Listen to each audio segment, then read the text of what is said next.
The life of a fisher folk is not an easy one. It takes courage, resilience, and a deep respect for the waters.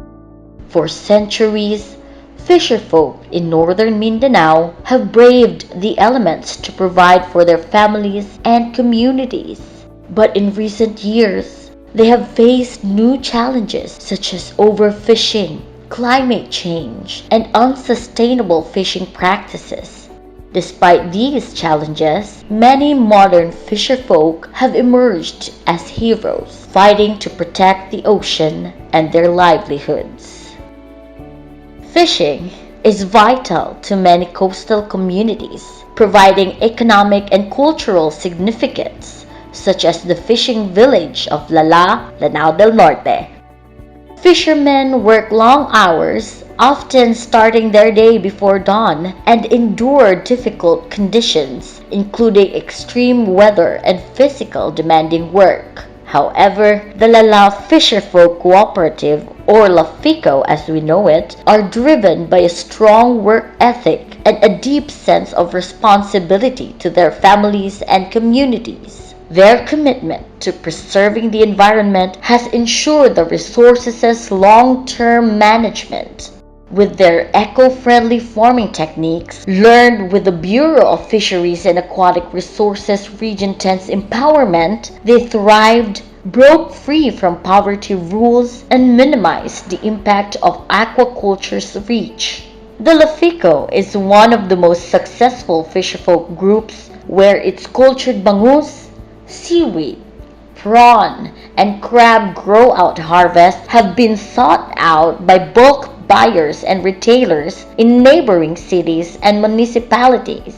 LAFICO's contribution to the nation's progression and its efforts in sustainable farming and aquaculture are truly commendable and deserving of a standing ovation. In many parts of the region, fishing is not just a source of food, but also a way of life. Local fishing communities have been relying on this industry for generations, but despite their hard work and dedication, they often struggle to sell their catch at a fair price. That's where community fish landing centers come in.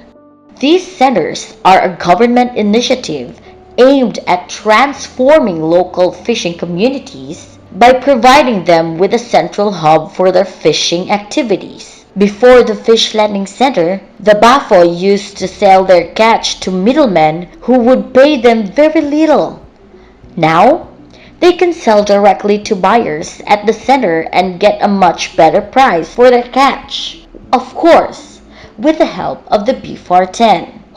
It has made a huge difference to their livelihoods. The impact of community fish landing centers, or CFLCs, can be seen in the bustling fish markets that have sprung up around them. These markets not only provide fresh, locally caught fish to consumers, but also create jobs and opportunities for the wider community with a sustainable future and a fair return for their hard work. Together, we can support the growth and prosperity of these communities and ensure that fishing remains a way of life for generations to come. Like the sea, inland bodies of water, like lakes, are also an essential source of food, livelihood, and recreation for many communities around the world. Yet, these bodies of water can face challenges such as pollution, overfishing, and climate change, which can have detrimental effects on their health and the communities that depend on them. Fortunately, through effective management practices, we can protect and sustainably utilize our inland bodies of water.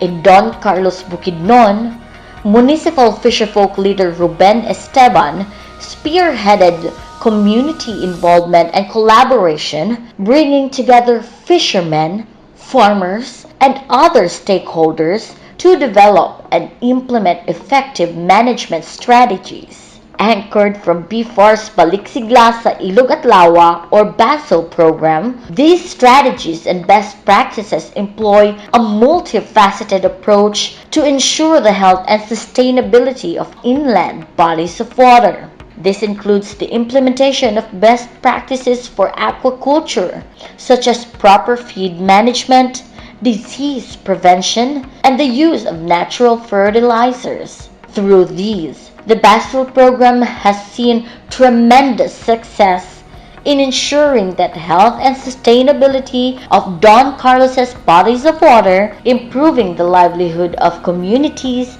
and enhancing the overall quality of life.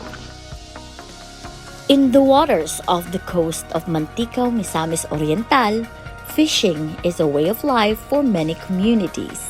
It provides not only food, but also a source of income and identity.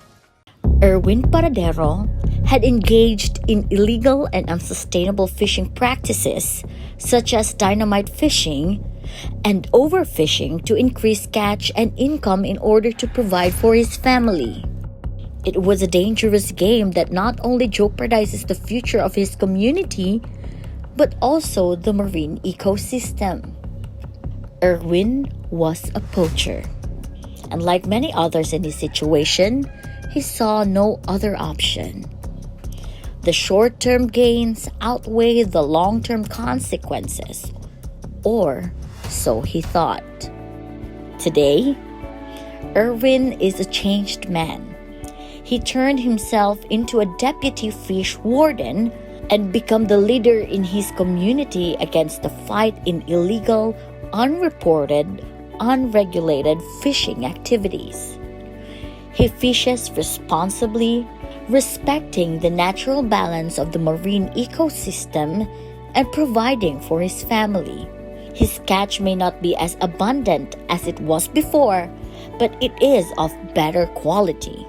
And he knows that he is contributing to a healthier and more sustainable future.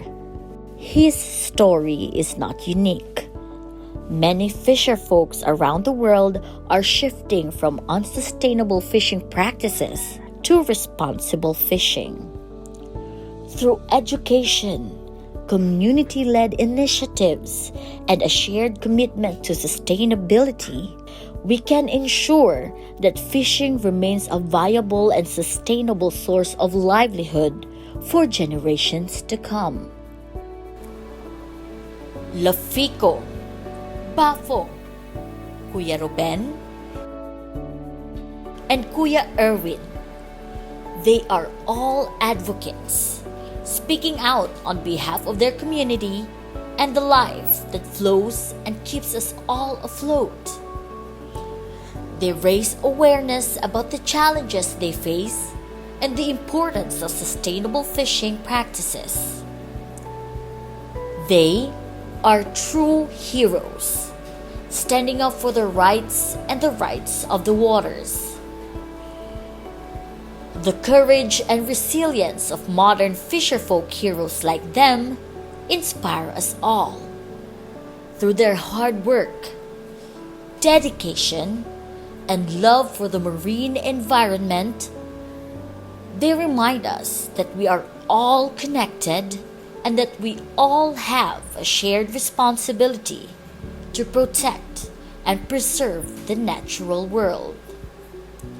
Not just for the survival of the fisheries sector, not for addressing hunger, not just for securing our nation's food basket, but our existence.